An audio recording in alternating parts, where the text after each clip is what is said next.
रत्नागिरीच्या चिपळूण शहरातील शेरगाव पोफळी परिसरात पावसाची जोरदार हजेरी। अचानक झालेल्या पावसामुळे नागरिकांची तारांबळ, आंबा बागायतदार चिंतेत। तळ कोकणात अवकाळी पाऊस, कसाल कणकवली भागात मेघगर्जनेसह पावसाची हजेरी। काही भागात गारपीट, नाचणी पिकासह इतर पिकांना फटका बसण्याची शक्यता।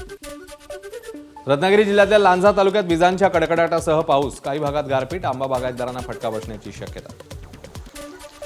अकोला महापालिकेतल्या ठाकरेंच्या शिवसेनेतल्या फुटीनंतर आता कायदेशीर लढाई।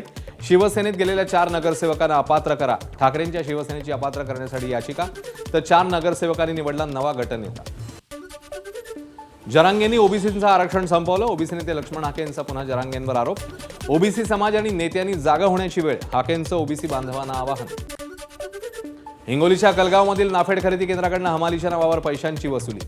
वाखार महामंडळाच्या गोडाऊनमधील पैसे घेतानाचा व्हिडिओ व्हायरल, संबंधित अधिकाऱ्यांवर कारवाईची मागणी।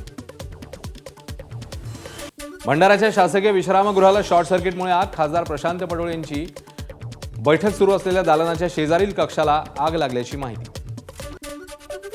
गोंदियातल्या शासकीय नर्सिंग कॉलेजच्या 45 विद्यार्थिनींना जेवणातनं विषबाधा झालेल्या विद्यार्थिनींवर शासकीय वैद्यकीय महाविद्यालयात उपचार सुरू।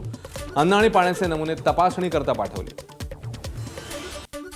रामनवमी निमित्ताने सांगली जिल्ह्यातल्या कासेगावात रंगला हिंद केसरी बैलगाडी शर्यतीचा थरार। शर्यत पाहण्यासाठी आलेल्या महिलांमधून लकी ड्रॉ काढत 6 भाग्यवानांना मोफत हेलिकॉप्टर सफारी। इराणकडून इस्रायलवर आणखी एक बॉम्ब हल्ला। ड्रोन आणि क्षेपणास्त्रांनी इस्रायलच्या लष्करी नियंत्रण केंद्रावर हल्ला केल्याची IRGCची माहिती।